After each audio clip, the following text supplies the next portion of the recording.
चलो ये सही तो जवाब। उसमें आया था कि सेव्ड रिकॉर्डिंग आपके पास चली जाएगी। चलो चलो हाँ सही है। सर। चलो तो हम लोग कहाँ पे थे?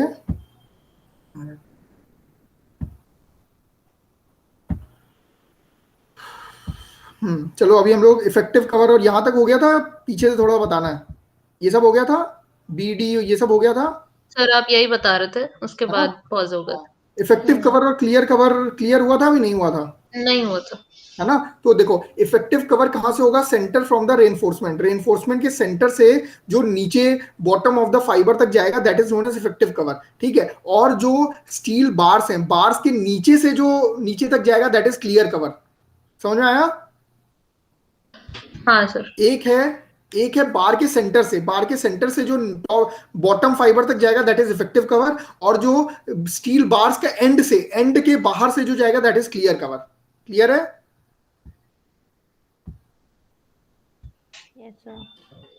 हाँ चलो मैं आगे बढ़ रहा हूँ। Now coming to the analysis of the singly reinforce beam, ठीक है। डायरेक्ट एनालिसिस कर रहे हैं हम यहाँ पे, हमने क्रॉस सेक्शन लिया, इसी को this is strain diagram, this is stress diagram, ठीक है। Strain diagram stress diagram linear होता है, हमें सब कुछ पता है। अब ये ऊपर वाले पार्ट को जो ब्लू ब्लू दिख रहा है दैट इज द कॉन्क्रीट, ठीक है। और नीचे वाला पार्ट, हमारा नीचे वाले पार्ट में कॉन्क्रीट हमने we have converted into MAST। अभी MAST कहां से आया ये पूछने की जरूरत नहीं है, क्योंकि हमने कन्वर्ट कर दिया क्या स्टील के एरिया को in the terms of concrete, that will B M into AST। Clear है? हाँ सर। है ना? हमें देखो कैलकुलेट करना है पूरा एरिया, तो पूरा एरिया में क्या कौन सा पार्ट छूट जाएगा? वो पार्ट जिनके बीच में स्टील है। अब फिर वही दिक्कत होने लगी। क्लियर है ना? देखो साउंड आ रहा है अभी, मुझे लगा नेटवर्क गया फिर से। हाँ सर आ रहा। सर अपनी ना वीडियो कहीं बंद कुछ कर दिक्कत दो। हो तो बता देना। तो चलो this is the MAST। Clear है? स्ट्रेन डायग्राम हो गया। स्ट्रेन डायग्राम अब देखो यहाँ पे आया, द मैक्सिमम वैल्यू CA क्या होगा? CA is the maximum value और the maximum stress taken by the concrete. Clear है? और यहाँ पे T/M, कोई मुझे बताएगा? अंकिता ये बताओ कि T/M कहां से आया? What is T/M?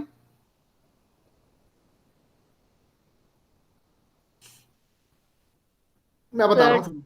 हाँ टेंशन बताओ। तुम्हें तो पता है, टेंशन बाय समथिंग।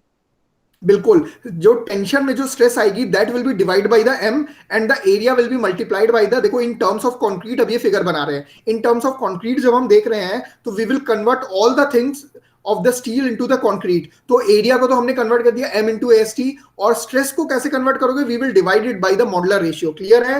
देखो छोटी छोटी चीजें मैं इसलिए बता दे रहा हूं क्योंकि ये सारी चीजें फिर नहीं समझ में आएंगी बाद में, है ना? क्लियर है? D is the overall depth, small d is effective depth. अब डायरेक्ट आ जाते हैं हम हमारा सबसे पहला पार्ट जो होता है एनालिसिस का।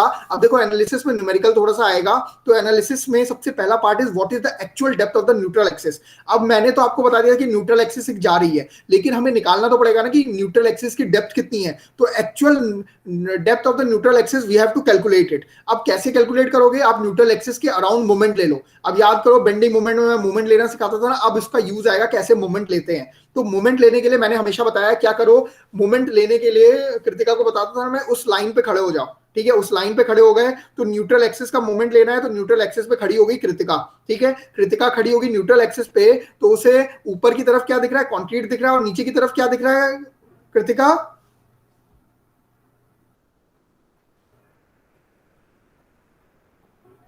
कृतिका क्या हुआ? नेटवर्क तो अभी है शायद। हाँ सर, सुनाई दे रहा है आपकी आवाज। कृतिका को क्या हो गया? कृतिका यही हो? सर कृतिका मेरी सही में? आवाज आ रही है सर, मेरी आवाज? हाँ अब आ रही है।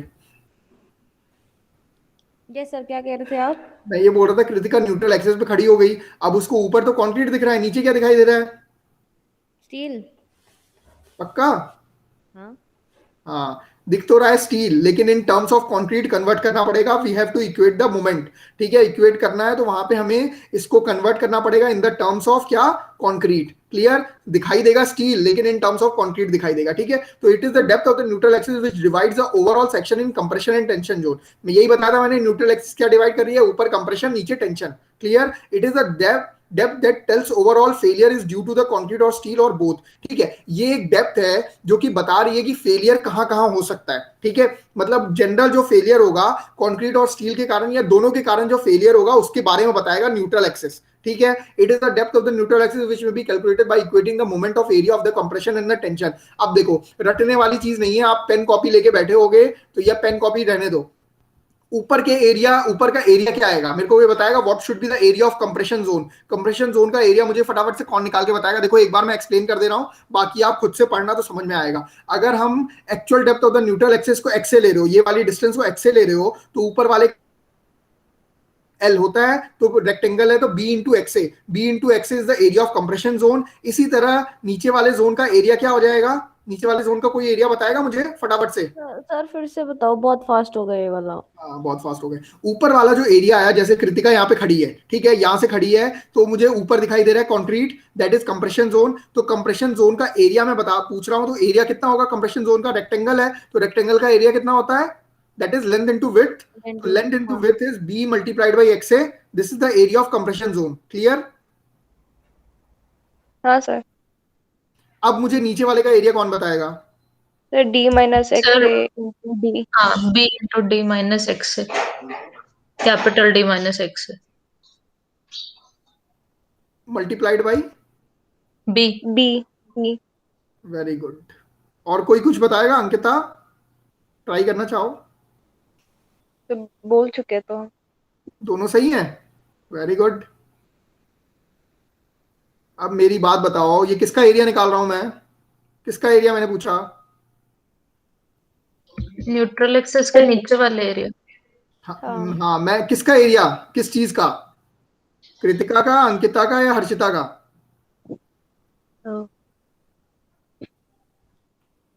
तो वो किसका बोलो तो? किसका? तो टेंसाइल जोन शायद, तो पता नहीं क्या बोलते। सब पूरा पढ़ा लिखा। एरिया किसका निकल रहा है मेरे को ये तो बता दो यार, एरिया किसका निकल रहा है? एक hello, good morning.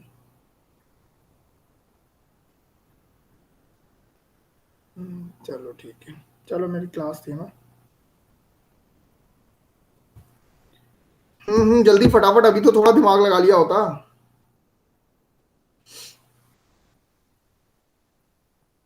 B into x किसका एरिया है ये तो बता दो भैया। एक्स किसका एरिया है?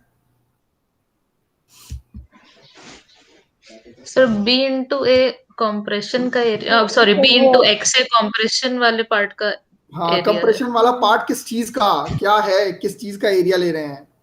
कंक्रीट। हाँ, कंक्रीट का एरिया। तो नीचे वाले पार्ट में किसका एरिया लोगे? Reinforcement steel.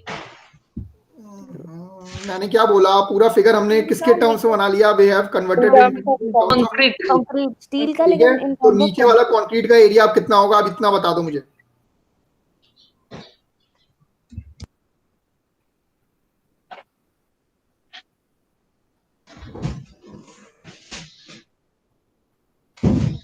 तो वही D minus X A into B.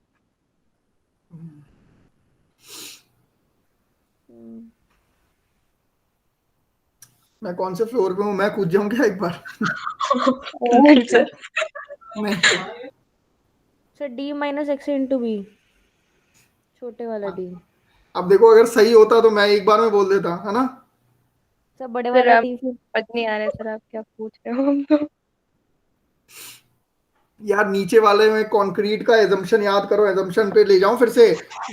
Area of concrete in the tensile zone is ignored. क्या बोला था? MAST। एरिया पूछे जा रहे हो।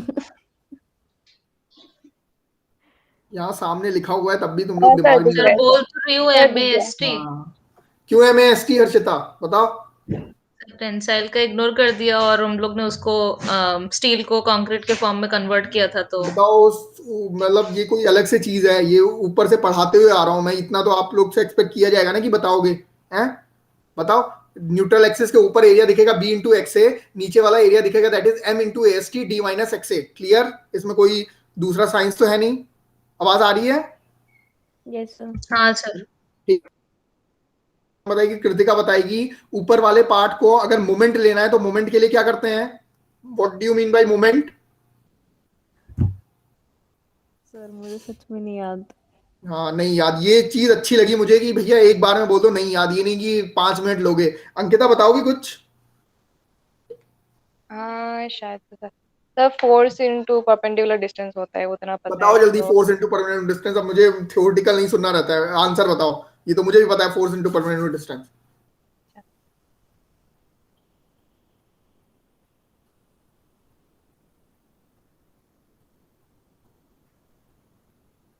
अब यहाँ सुनो, बेंडिंग मोमेंट नहीं चाहिए मुझे, मोमेंट ऑफ एरिया चाहिए, एरिया का मोमेंट। एरिया का मोमेंट क्या होता? Area multiplied by the CG is the moment. Area multiplied by the CG, ऊपर वाले का एरिया, सीजी कितना होगा? x/2। Very good. नीचे वाले का?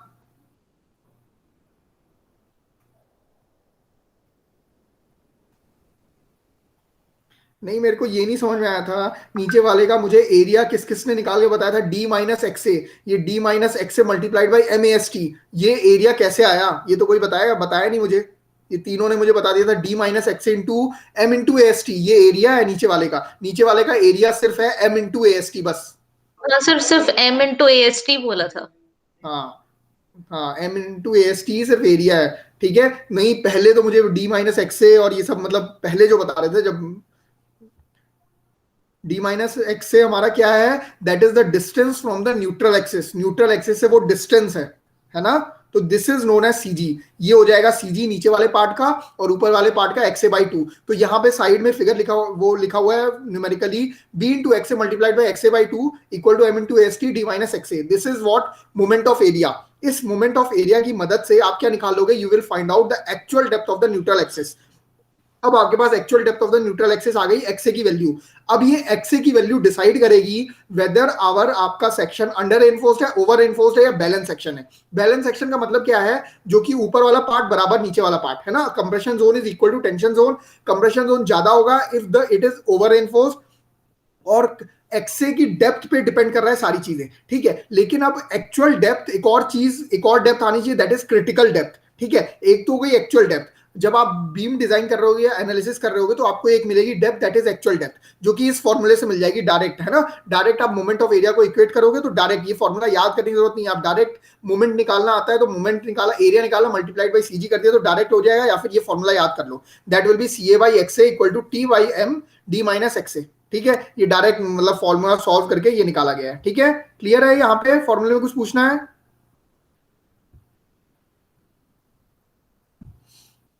कुछ पूछना है? मैं आगे बढ़ूं?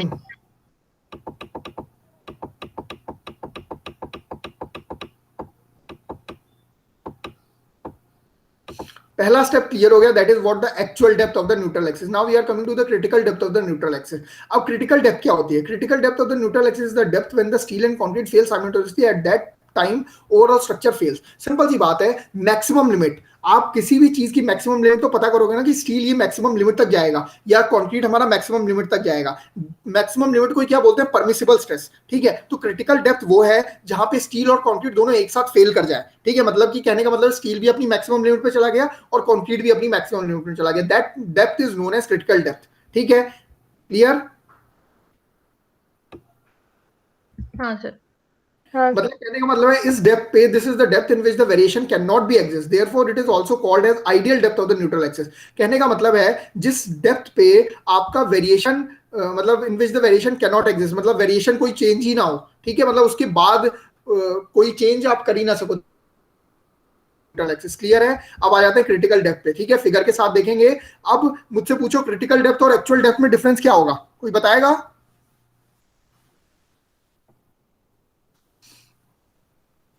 मैं बता रहा हूं, रहने दो, है ना। अभी पढ़ा नहीं है तो उसके बाद में पूछूंगा, लेकिन अभी सुन लो ध्यान से, है ना। एक्चुअल डेप्थ में आप यहाँ पे सिग्मा सीबीसी नहीं लिखे थे, ना कि वहां पे सिग्मा एसटी लिखे थे। वहां पे सिर्फ सिग्मा लिखे थे, है ना, और यहाँ पे सिर्फ सिग्मा था, मतलब टी था। ठीक है, तो टी बाई एम कर दिया था आपने। यहाँ पे आप पर्टिकुलर स्ट्रेस लिखोगे, that is the maximum permissible stress taken by the concrete and the maximum permissible stress taken by the steel. Critical depth में आप ये देखते हो कि आपके मटेरियल की मैक्सिमम लिमिट कितनी है। मैक्सिमम लिमिट से आप जो डेप्थ निकालोगे, that is known as critical depth. Clear है? फटाफट अभी किसी को पूछना हो अभी पूछो।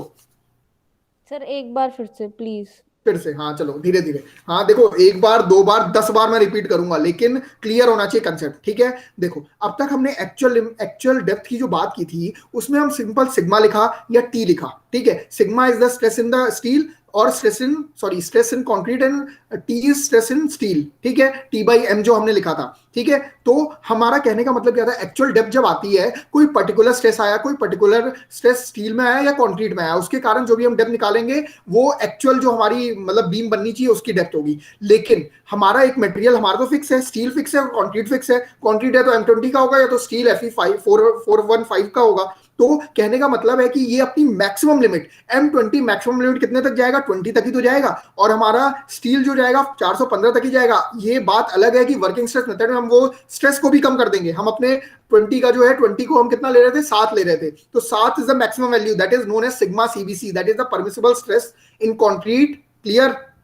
और इसी तरह 415 की भी कुछ मैक्सिमम लिमिट होगी, दैट इज 250, ठीक है। तो वहां तक ही हमारा मैक्सिमम स्ट्रेस जा पाएगा कंक्रीट में और मैक्सिमम मतलब स्ट्रेस जा पाएगा इन स्टील। क्लियर है। तो जो मैक्सिमम मतलब स्ट्रेस तक जाएगा उसके लिए जो डेप्थ आएगी that is known as critical depth. ये हमारी हर मटेरियल के लिए फिक्स होगी, ठीक है। ये हमारी एक पर्टिकुलर वैल्यू होगी जिसका कि जैसे क्रिटिकल, जैसे जो कि मैंने बताया था, तीनों 50-50 केजी उठा रहे हो, ठीक है। अचानक से कृतिका का मन आया 100 केजी उठा ली, उसको लालच मिल गया था आईफोन मिलेगा तो 100 केजी उठा ली, तो दिस इज, इसमें क्रिटिकल वैल्यू क्या हुई, 50 भी हमारी क्रिटिकल वैल्यू, उससे ज्यादा कम हो सकता है लेकिन क्रिटिकल वैल्यू कौन सी होगी, 50 होगी। क्लियर। वही होती है critical depth of the neutral axis जिसपे की मैक्सिमम स्ट्रेंथ है जो आप लोग की, ठीक है, या मटेरियल की। क्लियर, हाँ या नहीं कृतिका? Yes sir. देखो जो पूछोगे एक चीज को 10 बार पूछोगे मैं 10 बार बताऊंगा, लेकिन क्लियर होना चाहिए कोई भी चीज, ठीक है। अब आते हैं क्रिटिकल डेप्थ कैसे निकालोगे। क्रिटिकल डेप्थ में आपको पता है क्या, पता है आपका मैक्सिमम स्ट्रेस पता है। अब यहाँ पे सिमिलर ट्रायंगल्स का यूज करो। देखो यहाँ पे सिमिलर ट्रायंगल्स मेरे साथ देखते जाओ, sigma CBC by X C. Clear है। This is the property of the similar triangle. ये ट्रायंगल और ये ट्रायंगल सिमिलर है, तो सिग्मा सीबीसी बाई एक्सी यही लिखा हुआ है। यहाँ पे क्या हो जाएगा, sigma ST by M divide by ये डिस्टेंस, तो ये डिस्टेंस कितना आएगा, डी माइनस एक्सी। क्लियर है। ये पहला टर्म क्लियर हुआ? हाँ सर। क्लियर है, फिर से बताऊं? अंकिता, हर्षिता, क्लियर हो रहा फिर है? आगे। हाँ सर क्लियर है। हाँ सर। बस पहला टर्म लिख लिया, उसके बाद आपको ऊपर एक्सी और ऊपर डिनोमिनेटर को ऊपर किया नीचे किया, सब कुछ करके आपको एक वैल्यू निकाल लेनी है। वैल्यू किसके टर्म्स में, हमारी XC. XC is again what known as, XC क्या है यहाँ पे, क्रिटिकल एक्सिस निकालनी है। देखो ये जब आप फॉर्मूला लिख लोगे ना, तो ये फॉर्मूला लिखते ही आपका आप मतलब क्या करो, इसको डिवाइड बाई मतलब ऊपर नीचे किया, एम से डिवाइड किया, डी मतलब डिनोमिनेटर को चेंज किया और -1 कर दिया, तो डायरेक्ट आपके पास एक्सी आ जाएगा, क्रिटिकल एक्सिस। अब इसका रटने का फॉर्मूला मैं बता दे रहा हूँ, रटना क्या, याद करने का, M sigma CBC divide by M sigma CBC plus sigma ST multiplied by D, यही है, ठीक है। क्रिटिकल डेप्थ हमारा देखो फिक्स है। क्यों क्रिटिकल डेप्थ फिक्स है ना, क्योंकि यहाँ पे एम फिक्स है। M is what, M again 280/3 sigma CBC, ठीक है। याद है 280/3 सिग्मा सीबीसी मैंने बताया था, एम मॉडुलर रेशियो, ठीक है। हाँ। तो M sigma CBC divide by M sigma CBC plus sigma ST multiplied by D. D is what, effective depth, ठीक है। तो क्रिटिकल एक्सिस आपके पास डायरेक्ट आ जाएगा, इसी इसको के बोला जाता है, that is critical coefficient of critical depth, ठीक है। के इंटू डी लिख दो, डायरेक्ट एक्स इक्वल टू के डी। तो क्रिटिकल डेप्थ डिपेंड्स अपॉन किस किस पे डिपेंड कर रहा है, सिर्फ डायरेक्ट डी पे डिपेंड कर रहा है और सिग्मा एस टी पे डिपेंड कर रहा है, बाकी किसी चीज पे डिपेंड नहीं कर रहा। समझ में आ रहा है? सर मेरा नेटवर्क चला गया था तो क्या नेटवर्क जा रहा है, आवाज आ रही है? मेरा चला गया था, मेरा अपने आप बंद हो गया था वो, तो इसलिए अच्छा, वापस ज्वाइन किया। अभी मैंने बस वही बताया, अभी क्रिटिकल डेप्थ के बारे में बताया कि क्रिटिकल डेप्थ हमारा डायरेक्टली देखो, ये निकल गई क्रिटिकल डेप्थ, ठीक है। के निकल गया क्रिटिकल डेप्थ फैक्टर, ठीक है। तो क्रिटिकल डेप्थ डायरेक्टली किस किस पे डिपेंड कर रहा है, हमारा डी पे डिपेंड कर रहा है और सिग्मा एस टी पे डिपेंड कर रहा है। क्लियर। अब हमारे पास क्रिटिकल डेप्थ है, एक्चुअल डेप्थ है, ठीक है। अब जब क्रिटिकल डेप्थ आ गई और एक्चुअल डेप्थ आ गई, तो इनके बेसिस पे हम डिफाइन करते हैं अपना क्या, अंडर रेनफोर्स्ड, ओवर रेनफोर्स्ड और बैलेंस सेक्शन, ठीक है। अब देखो इसको ध्यान से समझना, आज जिंदगी में क्लियर हो जाएगा, कभी मतलब भूलोगे नहीं, ठीक है। देखो अगर एक्चुअल डेप्थ, सबसे पहले हमने क्या निकाला, एक्चुअल डेप्थ, तो सबसे पहले लेंगे एक्चुअल डेप्थ। अगर एक्चुअल डेप्थ क्रिटिकल डेप्थ से कम है तो the beam is known as under reinforced, छोटा होगा, ठीक है। अगर एक्स है, यहाँ पे फिगर देखते चलो, अगर बीम में हमारा क्या है, ये एक्स ए, ग्रीन वाला दिख रहा है सबको फिगर, ग्रीन वाले फिगर में क्या है, जो एक्स ए की वैल्यू है वो एक्सी से कम है, ये एक्सी इज नोन एज, अब एक्सी को कौन सी एक्सिस बोलेंगे बताओ, येलो वाली जो लाइन जा रही है, which axis it is known as, इसको कौन सी एक्सिस बोलोगे? कौन सी वाली सर? येलो वाली जो लाइन है, हाँ किसने बोला? अंकिता ने बोला। हर्षिता कौन सी एक्सिस येलो वाली?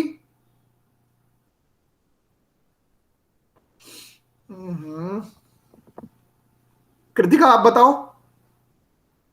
Sir x axis. येलो वाली जो एक्सिस है, एक्स एक्सिस कहां से आ गई अभी? मैंने सुबह से एक्स एक्सिस बताया क्या तो, और न्यूट्रल एक्सिस सर। कौन सी?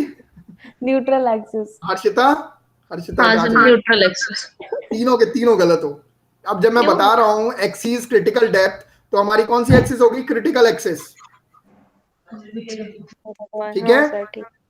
ठीक है, क्रिटिकल डेप्थ पे जो एक्सिस होगी दैट इज क्रिटिकल एक्सिस। ठीक है, क्रिटिकल एक्सिस सबसे, मतलब देखो आप सबसे पहला सेक्शन सुनो, जो भी हम सेक्शन डिजाइन करते हैं that will always be balance section. Balance section में क्या होना चाहिए? ऊपर compression part is equal to tension part, तो that will be given at the critical axis. ऐसा हाइपोथेटिकल होता है, रियल लाइफ में ऐसा नहीं होता। हम हमेशा डिजाइन करते हैं अंडर रेनफोर्स बीम प्रैक्टिकली, जो कि साइड पे अंडर रेनफोर्स बीम डिजाइन की जाती है। हम मान के चलते हैं, हमें कंपेरिजन किसी चीज से तो करना है ना, तो हम लेके चलते हैं कि बैलेंस सेक्शन ही हम डिजाइन करेंगे। ठीक है, एज्यूम करके चलते हैं, तो बैलेंस से ही हम कंपेयर करते हैं। जो बीच वाला दिख रहा है ना व्हाइट कलर का, that is for the that is stress diagram for balance section. ठीक है, जिसमें कि compression part is equal to tension part, जो कि क्रिटिकल एक्सिस से है। लेकिन जरूरी नहीं कि ऐसा प्रैक्टिकली पॉसिबल हो। तो हमारा क्या होता है, हम इसीलिए तो एक्चुअल डेप्थ निकाल रहे हैं, ताकि एक्चुअल डेप्थ और क्रिटिकल डेप्थ को कंपेयर करके देखें। ठीक है, तो अगर एक्चुअल डेप्थ बराबर है critical depth, that is known as balance section. Clear? Balance section clear है? बैलेंस सेक्शन में क्या होगा?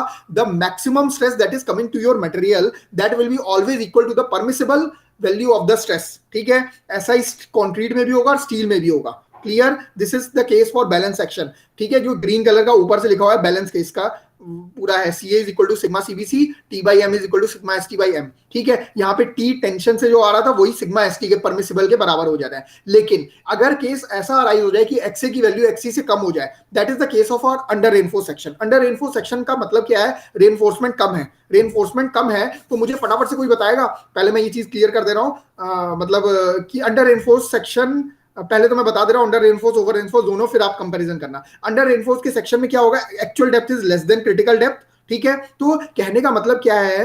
एक्चुअल डेप्थ जब कम होगी, आप ये देखो ग्रीन वाली लाइन जो जा रही है, ग्रीन वाली लाइन जब जाएगी ना, ये सेंटर पे पॉइंट है। अब आप मेरे को बताओगे कि इसमें मैक्सिमम स्ट्रेस कौन ले रहा है? मतलब मैं पूछ रहा हूं स्टील और कंक्रीट में से फेल कौन होगा पहले in case of under reinforce section? फटाफट फटाफट सोच के बताओ। फिगर देख के कुछ क्लियर नहीं हो रहा है। पहले अंडर रेनफोर्स ओवर रेनफोर्स मैं क्लियर कर रहा हूं। अंडर रेनफोर्स में क्या है? Actual depth is less than critical depth. Over reinforce में क्या होगा? एक्चुअल डेप्थ बड़ी हो जाएगी क्रिटिकल डेप्थ से। यहाँ फिगर देखो, एक्चुअल डेप्थ बड़ी हो गई क्रिटिकल डेप्थ से। ठीक है, तो सिग्मा सीबीसी ऊपर है, नीचे टी बाई एम है। ठीक है, ऊपर सी ए है। अब मुझे बताएगा सी ए क्या है? पहले तो ये बताओ, व्हाट इज सी ए? क्या हुआ? कुछ समझ में आ रहा है? देखो इंटरेक्ट करोगे, क्रिटिकल एक्सिस।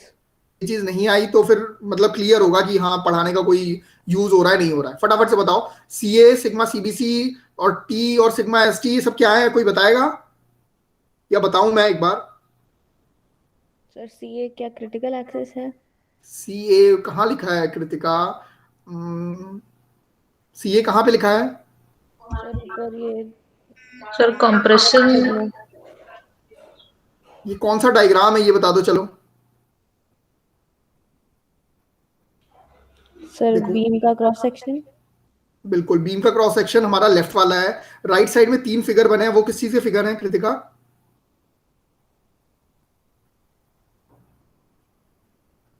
जो ये 3 फिगर बन रहे हैं लाइन लाइन, क्या है ये तो बता दो कम से कम यार, शुरुआत यहीं से की थी मैंने। स्ट्रेन का। पूरा का पूरा पढ़ा लिखा कर दिया बर्बाद। ये किसने? अंकिता ने बोला? कृतिका ने बोला? सर कोई एक तो है सर, मैं हूँ मैं। क्या है सर ये? बेटा सिग्मा सर सीबीसी आ रहा है। हाँ सिग्मा सीबीसी क्या है? क्या है सिग्मा सीबीसी? स्ट्रेस है ना? स्ट्रेन कैसे हो गया? फिर स्ट्रेन डायग्राम है, बस बात खत्म। अब मैं पूछ रहा था, अब इतना तो 2-3 बार बोला, चलो मैं एकदम शांति से, एकदम गुस्सा ना करके शांति से मैं बता रहा हूँ। हमारा बीम का क्रॉस सेक्शन है, ठीक है, 3 फिगर दिए हुए हैं, तीनों फिगर क्या बता रहे हैं, हमारा स्ट्रेस डायग्राम बता रहे हैं पहले तो, ठीक है। स्ट्रेस डायग्राम में बीच वाला जो है बैलेंस सेक्शन है, बैलेंस सेक्शन में हमारा मैं क्या बता रहा हूँ, सिग्मा सीबीसी किसको डिनोट कर रहा है, that is the permissible stress. अब परमिसिबल स्ट्रेस का मतलब समझ लो, sigma CBC is the maximum strength of the concrete. हमारा मैक्सिमम स्ट्रेंथ हमारा कॉन्क्रीट कितना ले पाएगा, बैलेंस सेक्शन ही तो बताएगा ना, क्योंकि बैलेंस सेक्शन में मैक्सिमम स्ट्रेस ले पा रहा है और मैक्सिमम स्टील भी हमारा मैक्सिमम स्ट्रेंथ इसलिए ले पा रहा है क्योंकि इसके बाद फेलियर आ जाएगा। बैलेंस सेक्शन हमारा अच्छा होता है ना, तो बैलेंस सेक्शन के बाद वो फेल कर सकता है। अब सीए जो बता रहा है ना, CA is the actual stress taken by the concrete, लेकिन वो हमेशा किससे कम होगा, हमारा परमिसिबल स्ट्रेस से कम होगा। समझ में आ रहा है, समझ में आया ये चीज। सी ए जो आया वो हमारा क्या आया, परमिसिबल स्ट्रेस से कम। सिंपल सी बात है, परमिसिबल स्ट्रेस अगर वैल्यू तक चला जाएगा तो वो उससे कम ही स्ट्रेस तो ले पा रहा है। कंक्रीट हमारा अंडर इन्फोर्स्ड के केस में हमारा मैक्सिमम स्ट्रेस तक नहीं गया, लेकिन अंडर इन्फोर्स्ड के केस में हमारा स्टील जो था वो मैक्सिमम स्ट्रेस तक चला गया। समझ में आया नहीं आया? अभी मैं फिर से इस चीज को रिपीट करूं। हाँ सर आया। देखो जबरदस्ती का आया नहीं समझ में आता, क्योंकि फिर जब मैं पूछूंगा तो फिर कुछ नहीं आएगा। अब देखो मैं फिर से एक बार रिपीट कर रहा हूं, देखो पहला फिगर, देखो पहला फिगर इस case of under enforced. Under enforced के केस में क्या हुआ, हमारा जो मैक्सिमम स्ट्रेस था, ठीक है, मैक्सिमम स्ट्रेस इन कंक्रीट था, लेकिन हमारा जो स्ट्रेन स्ट्रेस कर्व बना उसमें हमारा मैक्सिमम स्ट्रेस तक पहुंचा ही नहीं कंक्रीट। कंक्रीट हमारा कम ही स्ट्रेस में मतलब मैक्सिमम वैल्यू तक चला गया, ठीक है, मतलब समझ आ रहा है, सिग्मा सीबीसी तक अभी पहुंचा ही नहीं है, तो उसको हम किस से डिनोट कर रहे हैं, सीए से डिनोट कर रहे हैं, ठीक है। लेकिन अंडर इन्फोर्स के केस में ही हमारा स्टील जो है अपने मैक्सिमम स्ट्रेस तक पहुंच गया है। फिगर में समझ में आ रहा है, सिग्मा एसटी का हमने यूज कर दिया, sigma ST is the permissible stress in steel, clear. लेकिन अब आ जाओ ओवर एनफोर्स के केस में। ओवर एनफोर्स में केस में क्या हुआ, एक्चुअल डेप्थ तो बढ़ गया, एक्चुअल डेप्थ जब बढ़ा तो हमारा कंक्रीट मैक्सिमम स्ट्रेस पे चला गया, ठीक है, और स्टील जो आ गया टी पे आ गया, मतलब कि मैक्सिमम जो सिग्मा एसटी था उससे वो कम ही वैल्यू पे गया। ये चीज क्लियर हुई नहीं हुई? नहीं सर, क्लियर हुई है नहीं हुई है, नहीं हाँ या सर, ना? नहीं हुई, मुझे नहीं नहीं हुई। हुई, वेरी गुड, नहीं हुई। नई वाले अच्छे हैं, कम से सर कम हाँ क्योंकि ना इधर बीच में तो नहीं है, हुई या नहीं हुई समझ ही नहीं आ रहा है क्या हो रहा सर है। इसके बाद क्योंकि नहीं हो रहा, अब ज्यादा हो गया आज स्ट्रक्चर। क्या ज्यादा हो गया स्ट्रक्चर? कुछ ज्यादा नहीं हुआ, अभी बताओ। 2 घंटे हो गए 45 सर। स्लाइड कंप्लीट करवानी थी मेरे को, चलो कम से कम ये चीज समझ लो, अंडर इन्फोर्स्ड, ओवर इन्फोर्स्ड और ये दोनों ज्यादा क्या हुआ, क्या क्या किया है कृतिका, ये बताओ अभी तक में। मतलब वही वाली बात है ना, अभी तक में आउटपुट निकलना चाहिए ना, आउटपुट तो जीरो है। सर और मुझे दोबारा पता देखो है तो खुद उसमें से जाता पढ़ोगे है है, एक नहीं बार में तो। थोड़ी आता है। क्या? ऐसा कुछ नहीं है सर, खुद से नहीं, क्या ये क्या बात हुई बताओ। तो खुद से कहाँ पढ़ के आते हो आप लोग, पढ़ के आते हो सर सच आपने बताओ। लास्ट टाइम आपने मुझसे जितने भी क्वेश्चन पूछे मैं पढ़ के आया हूँ और मैंने बताया आपको आंसर। ऐसे ही बदनाम कर रखा है मेरे को, मैं पढ़ता नहीं। देखो एक बार देखना जरूरी है ना, एक बार देखोगे नहीं तो कैसे समझ में आएगा, और है नई नई चीजें, ठीक है। अब देखो करने को अब मेरा क्या जा रहा है, मैं तो छुड़वा दूंगा, मैं तो उड़ा दूंगा, जाओ आए ना आए, है ना। उड़ा दोगे। इतना इतना डिटेल में आपका वैसे भी नहीं है, मैं तो देखो कोशिश कर रहा हूँ कि समझ में आ जाए ताकि आगे दिक्कत ना हो आप लोग को। चलो अभी भी शांति से, अब देखो आज का तो मेरा टारगेट है ये कंप्लीट करना है तो करना है, ऐसा नहीं नहीं अभी 10 सर छप्पन ही हो रहे प्लीज। हैं। तो एक बार देखो मैं बता दूंगा और ये रिकॉर्डेड मिलेगा, तो एक बार दो बार क्योंकि तीन आज बार देखोगे ना कॉन्टिन्यूस तो। क्लासेस हैं पता है, अभी इसके बाद आपकी 11:30 से 12:30 तक है, 12:30 से 1:30 फिर है। फिर ऐसा किसकी तो है नहीं क्लास है हमारे घर में। 11:30 है? अभी कहाँ महेश सर। क्लास है? अच्छा सर भाई साहब। 11:30 से है महेश सर की। हाँ, और उसके लिए भी प्रिपेयर करना सर, मजाक है बताओ। मुझे नहीं पता, अंडर एयरफोर्स ओवर एयरफोर्स अभी पढ़ना हाँ है। सर आप ये वाली स्लाइड बता दीजिए। आप सर हाँ। करो सर, आप खुश रहो, कोई बात नहीं। अरे तो इसमें बताओ आप, पूरा हमने पढ़ा क्या आज, मेरे को समझ नहीं आया। आज हमने शुरू जो किया था मेथड देखे, लिमिट स्टेट मेथड में अंडर एनफोर्स ओवर एनफोर्स, और ये तो क्लियर हो जाए ना। इसमें देखो कोई बड़ी बात तो है नहीं, सिंपल सी बात है। देखो कृतिका तुम्हारे लिए बता रहा हूँ, X is less than X C under enforce, X is greater than X C that is over enforce, और X is equal to X C that is balance section. Clear? ये चीज याद रहेगी। क्या आपने सर पता, आपको रटा पड़ा है। मेरे को टाइम लगेगा दिमाग को। अरे अब मैं हाँ सर आ गया ये चीज। हाँ सर। Actual depth of neutral axis और critical depth of neutral axis, X और एक्सी है, ठीक है, दोनों अगर बराबर हैं तो ये फिगर दिख रहा है बीच वाला, तो हमारा बैलेंस सेक्शन। और अगर एक्चुअल एक्सिस हमारी छोटी है बैलेंस वो क्रिटिकल सेक्शन से तो हमारा अंडर रेनफोर्स्ड, और एक्चुअल डेप्थ अगर बड़ी है critical depth say that is over reinforced. अब इसको कैसे बताऊं मैं, बताओ। ठीक है, आपने रिकॉर्डिंग कर लिया ना, बस ये सुनूंगा अभी फिर से। हाँ सर समझ गए सर। हाँ सर, ये तो समझ आ गया। ये समझ में आ गया, ठीक हाँ है। सर। प्रेजेंट करते हैं सर। क्या बोलो, कुछ नहीं सर। अंकिता आया नहीं आया ये बताओ। हाँ सर आ गया, वो वाला ओवर रेनफोर्स, ये वाला अंडर रेनफोर्स। हाँ हाँ ठीक है। अब चलो अंडर रेनफोर्स और ओवर रेनफोर्स को प्रैक्टिकली रिलेट कर पा रहे हो नहीं कर पा रहे हो। वो अंडर रेनफोर्स हमारी जो बीम बनती है, ठीक है, बीम में हमने क्या किया, अब देखो इसको रिलेट करो। अच्छा ये बता दो, चलो मैंने जो बेसिक चीज बताई कि हमारा सिग्मा सीबीसी मटेरियल के लिए अच्छा है या कम, नहीं देखो ये समझ में आ रहा है ना कि हमारा क्या हो रहा है, हमारा जो मटेरियल का स्ट्रेंथ है, मटेरियल का कुछ स्ट्रेंथ होगा, ठीक है, अगर वो उससे ज्यादा स्ट्रेंथ ले रहा है तो वो फेल करेगा, या कम स्ट्रेंथ ले रहा है तब फेल करेगा, ये बता दो मेरे को जरा।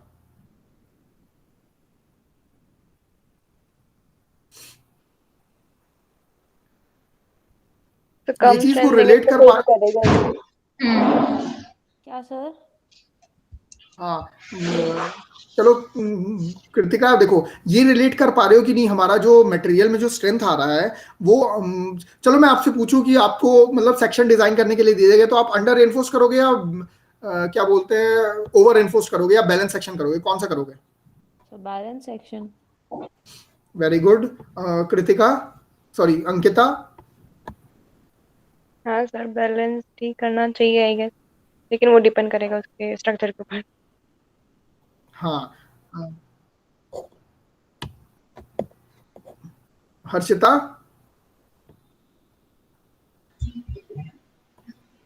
Sir balanced. देखो चलो तीनों बोल रहे हो बैलेंस करना चाहिए, लेकिन क्या जरूरी है मतलब हर चीज में बैलेंस मतलब हमारा फिट कर जाए, ठीक है, मतलब देखो बैलेंस तो मैंने पहले बता दिया था कि हाइपोथेटिकल होता है, ठीक है, बैलेंस कभी भी मौका मिलेगा ही नहीं आपको बैलेंस करने का, क्योंकि ये आप पे डिपेंड नहीं कर रहा ना, क्या डिपेंड कर रहा है, विड्थ और डेप्थ पे डिपेंड कर रहा है, ठीक है, विड्थ और डेप्थ है, मान लो स्टील लोड ज्यादा आ रहा है तो स्टील बढ़ाना पड़ गया, तो बैलेंस तो वैसे ही नहीं मिलता, मैं बता दे रहा हूँ प्रैक्टिकली बैलेंस आता ही नहीं है। अब हमारे पास बैलेंस ऑप्शन आता है, बैलेंस तो हमने एक रेफरेंस मांगा कि उससे कम और ज्यादा हम देख ले रहे हैं, ठीक है, अंडर रेनफोर्स और ओवर रेनफोर्स। अब ऑप्शन आता है, एक ऑप्शन तो हटा ही दिया, अब बताओ अंडर रेनफोर्स बनाओगे या ओवर रेनफोर्स्ड, फटाफट से। Sir over rein. Over enforced. Over reinforced हाँ। कृतिका?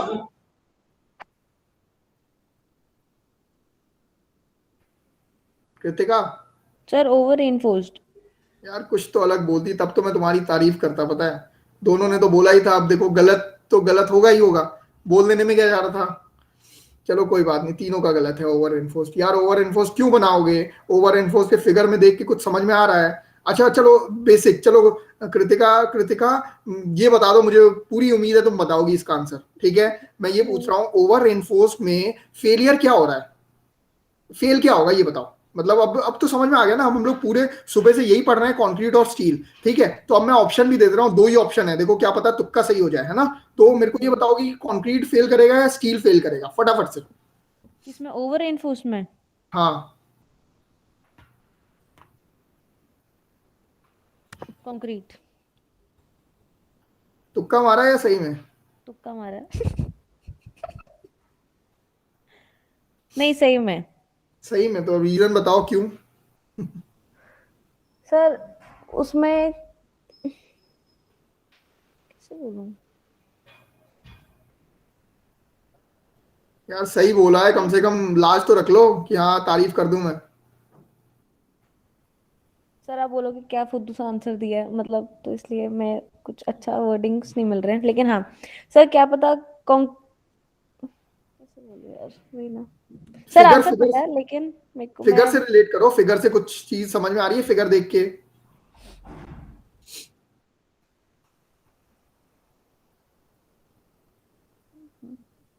नहीं। सर मैं बोलूं? बोलो बोलो, यस और सर, हर्षिता एग्री बोलो। With you. Sir over reinforce में कंक्रीट क्रिटिकल एक्सेस के नीचे जा रहा है, तो इसलिए कंक्रीट फेल करेगा। बेटा और डिजाइन तो मैंने क्या बता दिया, क्रिटिकल, चलो डिजाइन तो एक्चुअल डेप्थ के लिए करेंगे ना हम लोग, तो उससे क्या मतलब ही नहीं है, वो तो जब हमने एक्चुअल डेप्थ के लिए बना दिया तो वो न्यूट्रल एक्सिस हो गई, तो उसके ऊपर का हो गया कंप्रेशन जोन, नीचे का टेंशन जोन, और कुछ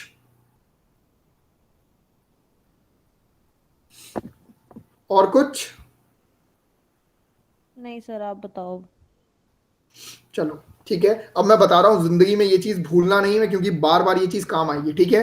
नाउ मैं बार बार ये सिग्मा सीबीसी जो बता रहा था ना, sigma CBC is the maximum value of the concrete, ठीक है। किसी मैक्सिमम वैल्यू पे वो फेल करने के चांसेस ज्यादा होते हैं। अब मैं कृतिका को जो बता रहा था, कृतिका की मैक्सिमम वैल्यू इज 50 kg, ठीक है। कृतिका को मैं 50 kg पर ही मैं डिजाइन कर दूं, ठीक है, 50 kg के लिए डिजाइन कर दूं, जैसे ही 51 kg है वैसे ही क्या होगा, हो गया, ठीक है। अब देखो नीचे का, देखो सिग्मा एस टी, आप देखो सिग्मा एस टी की वैल्यू ज्यादा है टी बाई एम से, समझ में आ रहा है। देखो जैसे जैसे ऊपर का पार्ट बढ़ा, ओवर इन्फोर्स में, यार कॉमन सेंस लगाओ ना, ओवर इन्फोर्स का मतलब क्या, आपने स्टील बढ़ा दिया, ये समझ में आ रहा है, स्टील बढ़ा दिया ना ओवर इन्फोर्स में, ज्यादा रेनफोर्समेंट दे दिया, तो फेलियर के चांसेस क्या हो गए, बढ़ गए ना ओवर इन्फोर्समेंट में। हाँ।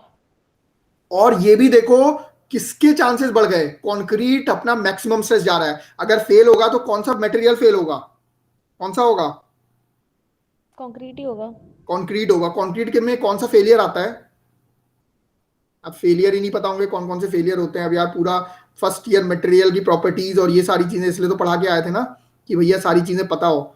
अगर कंक्रीट में, अच्छा कंक्रीट में कौन सा फेलियर होता है, स्टील में कौन सा फेलियर होता है, फटाफट बताओ, याद रखना, छोड़ो रहने दो। ओवर एनफोर्स का मतलब है कंक्रीट हमारा मैक्सिमम स्ट्रेस पे है, जैसे ही फेलियर शुरू होगा कंक्रीट पहले फेल करेगा। कंक्रीट जैसे ही फेल करता है that is known as brittle failure. Brittle failure क्या होता है, सडन कोलैप्स, ठीक है। ये कंक्रीट आपका सीधा स्ट्रेस आया, जैसे ही अगर आपका ओवर एनफोर्स स्ट्रक्चर है, ओवर एनफोर्स बीम है, तो आपका क्या होगा, सडन कोलैप्स हो जाएगा। जैसे कि बैठे हो ना अभी सब बैठ के पढ़ रहे हो, ऊपर से छत गिरेगी सबके सब वहीं पे, ठीक है। तो ऐसा मत करो कि मुझे इतना गुस्सा है कि पूरी पूरी छत गिर जाए। तो ओवर एनफोर्स्ड कभी भी नहीं दिया जाएगा, क्योंकि this type of failure is known as brittle failure. Brittle failure का मतलब होता है तुरंत का तुरंत फेल कर जाना। लेकिन यही केस क्या होगा अंडर एनफोर्स के केस में। अब अंडर एनफोर्स का फिगर देखो, जो मैं बार बार आपको बता रहा था, अंडर एनफोर्स के केस में क्या होगा, सिग्मा सीबीसी से कम होगा कंक्रीट में स्ट्रेस, ठीक है। मैक्सिमम स्ट्रेस कौन देख रहा है, स्टील। मैक्सिमम स्ट्रेस चला गया स्टील में, सिग्मा एसटी जो हमारा था permissible value of the steel, तो सिग्मा एसटी सबसे ज्यादा स्ट्रेस चला गया स्टील में, इसलिए हमारा फेलियर किसमें होगा, पहले स्टील में होगा। तो अब जब फेलियर होगा स्टील में, स्टील के फेलियर को बोला जाता है दैट इज डक्टाइल फेलियर। मैंने बताया था स्टील में जब भी फेलियर होगा, स्टील में सडन कोलैप्स नहीं होगा, हमारा क्या होगा, क्रैकिंग्स आएगी, ठीक है। पहले क्रैक आएगा, जब आपका स्ट्रक्चर मैक्सिमम लिमिट में पहुंच जाएगा तो वो आपको पहले क्रैक देगा, मतलब वो सफिशिएंट टाइम देगा कि आप अब या तो मेंटेनेंस करवाओ या आप you should leave the structure. समझ में आया, विच इज बेस्ट और विच इज कौन सा हमें यूज करना पड़ता है, हमें we are going to use the under enforced section always, ठीक है। क्यों, क्योंकि हमारा जो फेलियर होता है अंडर एनफोर्स्ड के केस में वहां पे होता है स्टील में। अब ये फिगर देख के समझ में आ रहा होगा, फिगर देख के देखो, बैलेंस सेक्शन में सिग्मा सीबीसी और बैलेंस सेक्शन में नीचे सिग्मा एसटी बाई एम, ठीक है। This is the maximum value of the concrete and the maximum value of the steel. अब maximum value of the concrete किसमें गया है, ओवर एनफोर्समेंट गया है, और यही देखो स्टील की मैक्सिमम वैल्यू किसमें गई है, अंडर एनफोर्समेंट केस में, ठीक है। इसीलिए ये ओवर और अंडर एनफोर्स का केस है, ठीक है। जब भी आपसे प्रैक्टिकली पूछा जाए इंटरव्यू का क्वेश्चन कि भैया कौन सा सेक्शन आप प्रिफर्ड करोगे on the site, under enforced, ठीक है। लेकिन अब आप पूछोगे ओवर एनफोर्स का क्या यूज है, फिर जब हम अंडर एनफोर्स नहीं दे पाए, वर्स्ट कंडीशन आ जाए, तब हम ओवर एनफोर्स में जाएंगे, ठीक है। ओवर एनफोर्स में भी इसके बाद एक और केस आ जाता है दैट इज डबली एनफोर्समेंट। तो ओवर एनफोर्स से भी ज्यादा हम प्रिफर करते हैं डबली एनफोर्समेंट, जब हमारे पास कोई ऑप्शन नहीं होता कि हम सिंगली एनफोर्स से काम चला जाए। क्लियर हुआ नहीं हुआ?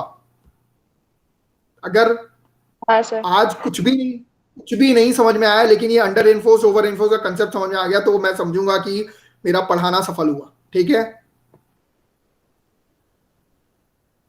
क्लियर है? अभी भी अंडर एनफोर्स ओवर एनफोर्स पूछना हो 50 बार पूछो, मैं 50 बार बताऊंगा। कोई भी डाउट किसी को? नहीं सर, अभी नहीं है। अभी नहीं है, लेकिन एक बार देखोगे तो पता चलेगा, ठीक है।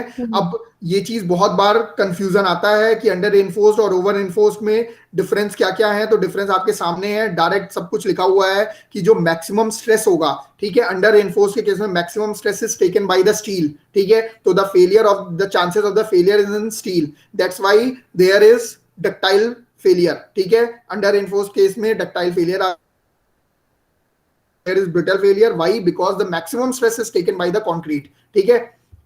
क्लियर है ये चीज? अब एक एक बार देख लेना, यही था पूरा आज का, ठीक है। क्रिटिकल डेप्थ में के की डेप्थ अब डिपेंड कर रही है डायरेक्ट सिग्मा एसटी पे, तो सिग्मा एसटी की वैल्यू रख दो, Fe 250 के लिए 0.40, 415 के लिए 0.289, 500 के लिए 253, यही था पूरा, है ना। अब ये कंपैरिजन जो ऊपर मैंने बता दिया, XA is less than XC under enforce, XA is equal to XC that is balance, XA is greater than XC that is over enforce, ठीक है, ये कंपैरिजन था तीसरा step. Now coming to the moment of resistance, step 4 होता है। ठीक है, अब देखो सबसे समझने वाली बात है what is bending moment and what is moment of resistance. ठीक है, बेंडिंग मोमेंट वही जो हम लोग अब तक पढ़ते आ रहे हैं, depends upon the intensity of the load which may be equal to the moment of resistance और मे नॉट बी इक्वल। कहने का मतलब है जो भी मोमेंट आएगा due to the intensity of the load, मैंने बताया था लोड, सबसे पहले लोड निकालते हैं हम, यूनिफॉर्मली डिस्ट्रीब्यूटेड लोड है, यूनिट लोड है या वेरिंग लोड है, सारे लोड का हम कैलकुलेशन करते हैं, एस्टिमेट करते हैं सारे लोड का। उसके बाद उन लोड से जो बेंडिंग मोमेंट आ रहा होता है हमारे स्ट्रक्चर पे, तो वो चेक करते हैं। ठीक है, तो that is known as bending moment. Now what is moment of resistance, यहाँ पे बेंडिंग मोमेंट तो उतना आ गया, लेकिन मोमेंट ऑफ रेसिस्टेंस क्या होगा? It is the maximum capacity of the section to the carry the maximum bending moment at which the either the one material fails और the both the material fail. कहने का मतलब है कि अब देखो बेंडिंग मोमेंट तो ये हो गया, लोड कितना आ रहा है उसके अकॉर्डिंग हम निकालेंगे बेंडिंग मोमेंट इज दिस। ठीक है, दैट इज WL²/8, जो भी मैं बेंडिंग मोमेंट बताता था, हमारा मैक्सिमम हमारा यूडीएल लोड आता है तो उसके कारण मैक्सिमम, अब ये भी पूछना था लेकिन मैं बता दे रहा हूं, मैक्सिमम बेंडिंग मोमेंट हमारा क्या आता है in case of UDL, that is WL²/8। ठीक है, निकाला था हमने, पूरा सॉल्व किया था।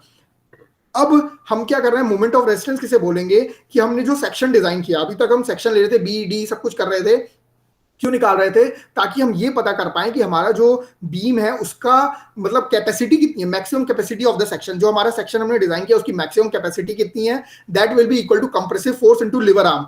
ठीक है, या tensile force multiplied by lever arm, यही चीज होती है मोमेंट ऑफ रेजिस्टेंस। ठीक है, मैक्सिमम कैपेसिटी कितनी है हमारे सेक्शन की, that is known as moment of resistance. ठीक है, ये चलो यही फॉर्मूला है, एक बार फटाफट से देख लो, अगली बार फिर मैं रिपीट करवा दूंगा तो आपको याद रहेगा, या फिर एक बार लेक्चर देख लेना, है ना, तो क्लियर हो जाएगा। अब मोमेंट ऑफ रेजिस्टेंस मैंने क्या बताया था, moment of resistance is force, ये किसने, अंकिता ने बताया था, force multiplied by the perpendicular distance. ठीक है, अब अंडर रेनफोर्स का फिगर आप लोग को क्लियर हो जाएगा।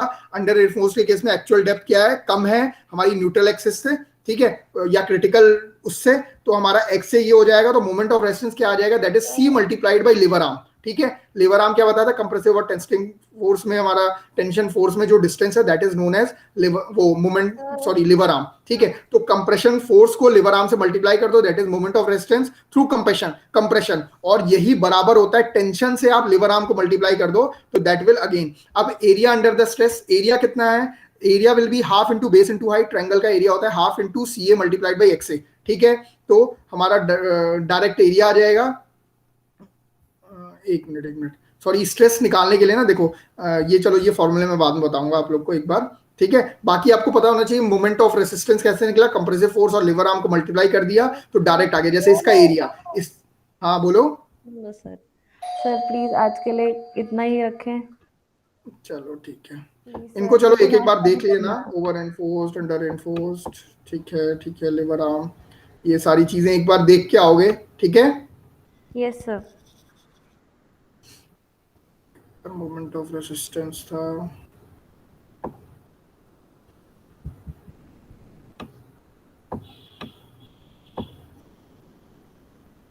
चलो इनको एक एक बार पढ़ लेना, प्रॉपर्टीज सारी चीजें लिखी हुई है ना, तो जो जो मैंने चीजें बोली है ना सब कुछ आपको लिखा हुआ मिल जाएगा, लिखे हुए के बाद पूरी समरी भी है, क्या आया क्या नहीं आया, है ना, तो एक एक बार देख के आना। देखो अगली बार पढ़ के आओगे सारी चीजें, ठीक है, पक्का?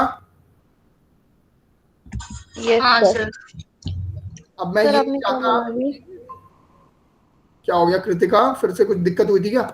चलो मैं ये बोल रहा हूँ, देखो थोड़ी सी चीजें हैं डेप्थ में, ठीक है। अब मैं चाहता ना, मैं आपका नहीं करवाता इतना, मैं थ्योरी करवाता, आपके सिलेबस में सिर्फ क्या दिया हुआ है ना, वर्किंग स्ट्रेस मेथड दिया हुआ है, design working stress method and limit state method. मेरा कोई पर्पज नहीं था मैं फालतू का आपका न्यूमेरिकल और ये चीज दूं, लेकिन देखो जो चीज करो अच्छे से करो, अगर बीम का डिजाइन सीखना है ना तो ये सारी चीजें जरूरी हैं, ठीक है। और हम बेस से आते हैं, वर्किंग स्ट्रेस से आएंगे, फिर लिमिट स्टेट पे आएंगे, तो आपका कंसेप्ट क्लियर होगा, ठीक है। मेरा कोई ऐसा पर्पस नहीं है कि जबरदस्ती मैं आप लोग को वो करूं, क्योंकि देखो गेट वेट ना इससे सवाल पूछेगा, ठीक है, तो फिर आप बोलोगे कि सर ये कैसे आ गया, वैसे आ गया, आपने तो स्ट्रक्चर में नहीं बताया। तो देखो मेरा पर्पस यही है, नहीं तो आपके सिलेबस अगर उड़ाना होना तो सिलेबस में आप खुद खोल के देख लेना, सिर्फ एक टर्म दिया हुआ है डिजाइन वर्किंग स्ट्रेस और डिजाइन लिमिट स्टेट, खत्म हो जाता, ठीक है। मेरे को इतना डिटेल में जाने की जरूरत नहीं पड़ती ना, मतलब एक एक वर्ड में दिया हुआ है वो मैं बताता, ये मेथड होता है, ये मेथड जो 2 स्लाइड थी ना शुरुआत की उसमें आपका मेथड खत्म हो गया, ठीक है। ये उसके डिटेलिंग में है, तो ये डिटेलिंग में देखोगे तो आपके लिए बेनिफिट है। और देखो आप जैसा पढ़ना चाहो आपके ऊपर है भैया, हमको देखो मेरे को इतनी मेहनत करने की जरूरत नहीं है अगर आप चाहो तो, ठीक है। तो इसीलिए देखो जितना आप पढ़ोगे उसी रिस्पेक्ट में, अब देखो सर्वेइंग मैंने कितना डिटेल में करवाया, उसमें भी सिर्फ टॉपिक दिया हुआ है, ठीक है, सिर्फ टॉपिक दिया हो उसको डिटेल में करना, देखो आप आपके ऊपर और मेरे ऊपर है, अभी पढ़ लोगे तो आगे आपको दिक्कत नहीं होगी, या फिर अभी नहीं पढ़ोगे तो फिर आगे दिक्कत होगी।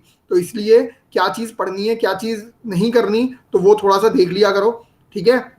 और बाकी देखो सिलेबस में तो आपके सिर्फ टॉपिक टॉपिक दिए हुए हैं, बाहर से इतना डिटेल में मैं इसलिए करवा रहा हूँ, देखो अब मुझे आता है तो भैया कम से कम थोड़ा सा नॉलेज ले लो, और तो क्या, बाकी आगे के लिए आपके बेनिफिट हो जाएगा, ठीक है। तो देखो थोड़ा सा एक्स्ट्रा एफर्ट करना पड़ेगा, ये नहीं देखो हर सब्जेक्ट है, हर सब्जेक्ट का कुछ ना कुछ रोल है, तभी आपके सिलेबस में दिया हुआ है, नहीं रोल होता तो वो नहीं दिया होता, ठीक है। तो इसलिए थोड़ा सा है ना, थोड़ा सा पेन लेना पड़ता है, थोड़ा सा देखो कोई भी चीज पानी है, कोई भी चीज आगे कुछ करना है तो उसके लिए भी काम आएंगी ये सारी चीजें, ठीक है। तो अपार्ट फ्रॉम दिस है ना, थोड़ा सा देखो मेरा देखो एक ही पर्पस रहता है, आपके पास देखो नोट्स रहते हैं, आपके पास सारी चीजें रहती है, देखो कोई मेरी तरफ से कमी हो तो बताओ कि सर ये चीज नहीं हो पाया, ये चीज नहीं हो पाया, देखो आप अगर नहीं पढ़ोगे तो फिर देखो पिछली बार जैसे हुआ वैसे ही होगा, ठीक है, कि ये टॉपिक छूट जाएगा वो टॉपिक छूट जाएगा, फिर दिक्कत आपको होगी, मुझे कोई दिक्कत नहीं होगी, ठीक है। तो आपको क्या करना है, देखो मैं तो देखो आपके लिए तैयार हूं, मैं चाहूंगा पूरा एक बार ना पूरा सिलेबस फिर से एक बार रिवाइज करवा देंगे, हमने किया भी है, स्ट्रेंथ ऑफ मटेरियल में कितने अच्छे से किया, सब कुछ चीजें पढ़ी, सब कुछ कंप्लीट भी किया, देखो क्यों, क्योंकि आपका सपोर्ट रहा। अब चलो आप ही नहीं पढ़ोगे तो फिर क्या होगा, ठीक है। और कुछ अंकिता हर्षिता बाकी कुछ, कृतिका का तो वो हो गया, नहीं सर, नहीं। ठीक है। थोड़ा सा लेंदी है, थोड़ा सा नई चीज है तो एक बार देखना, ठीक है, नहीं भी कुछ समझ में आया तो तुरंत ग्रुप पे डाल दो वो चीज, ठीक है। बाकी फिर अच्छे से रहो, स्टे हेल्दी स्टे सेफ, और बाकी कोई दिक्कत हो तो बताना, ठीक है। चलो अब ज्यादा टाइम ना लेके 11:13 हो गया, ठीक है। फिर और कोई दिक्कत? नहीं सर। नहीं सर।